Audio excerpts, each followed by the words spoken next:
Hello everybody, this is Kenneth Marks of the Ancestor Hunt. Today we are going to be discussing the Oregon Digital Newspaper Program, a site that gives you the ability to search for your ancestors and your relatives from the state of Oregon. There are about 70 newspapers total that are available.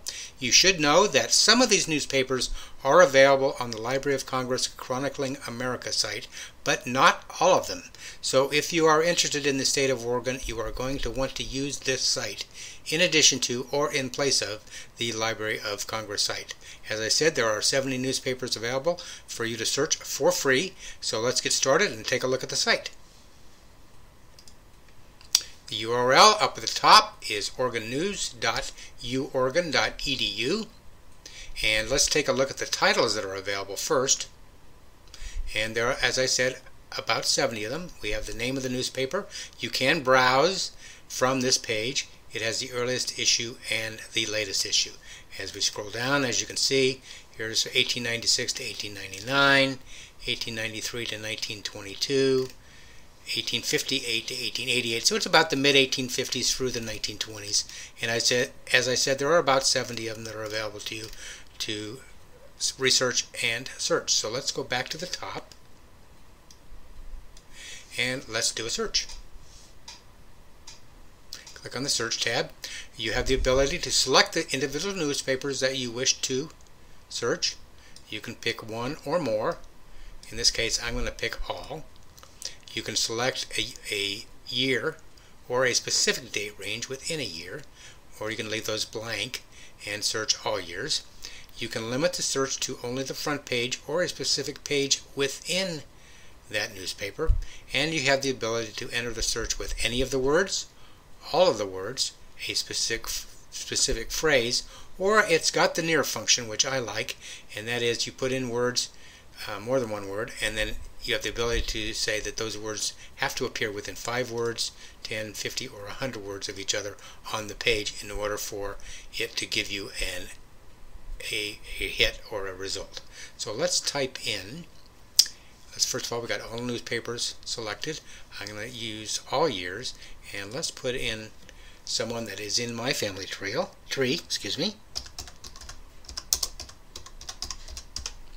Pearl Rawson, and let's search for her.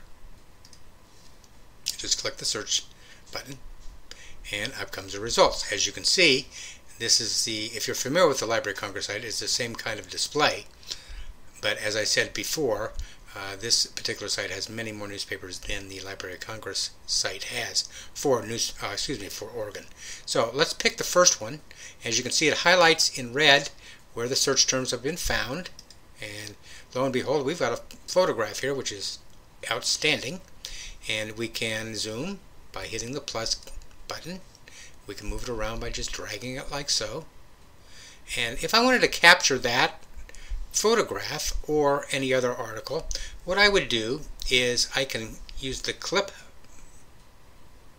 scissors over here on the right, and then I can just right click and do a save image as and save it on my desktop or wherever I want. Obviously I would want to change the file name to represent who I was looking for and possibly the name of the newspaper, the date, etc. So we won't save that right now. Or I could use my snipping tool. Oops, wrong one. My snipping tool. And I can drag a box around it and get a little bit more refined article without all the extraneous information. And then I can do a file save as.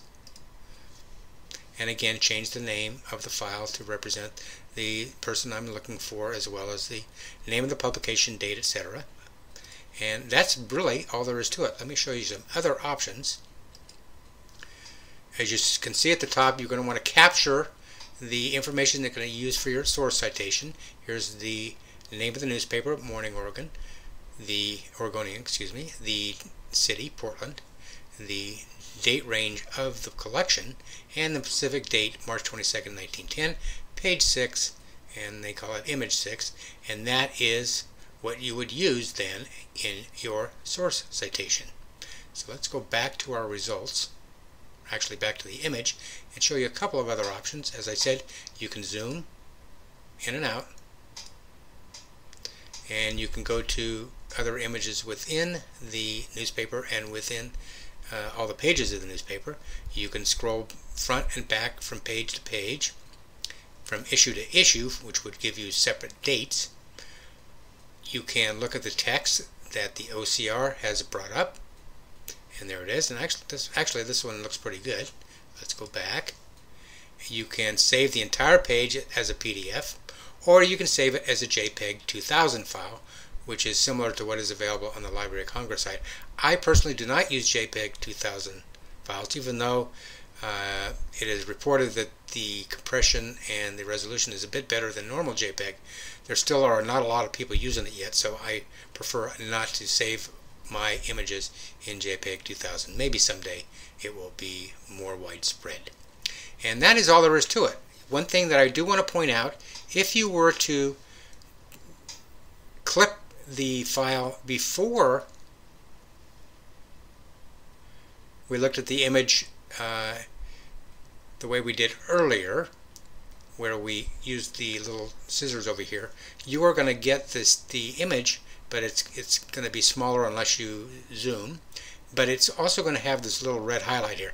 I personally don't like the highlight, so I prefer not to clip that way. So the best way to do it, again, is save it as a PDF, clip from there, or zoom in a bit, move to the middle of the page, use the little scissors, and there you go. It's clean without the red highlights, and now I can use my snipping tool to actually save the image the way I want. And there is also an article about Pearl Ross in here that I'm not going to save right now, but you get the idea of how to navigate through the site. It's really simple. Back to our results. I could pick another one, and again the highlighted text is here. We can zoom in, and it looks like her name is in the list of probably students where she went to school, and that is it. So my friends, this is a great site, and as I said earlier, and I'll repeat myself one more time, this one has more newspapers than are available on the Library of Congress site, so you're going to want to use this. You're going to want to use this site. Again, 70 newspapers, all for free, mid-1800s through 1920s, and I encourage you to give this one a try if you have relatives or ancestors from the state of Oregon. As you can see, it's a pretty fast site, and it's really easy to use, so give it a shot, and happy hunting.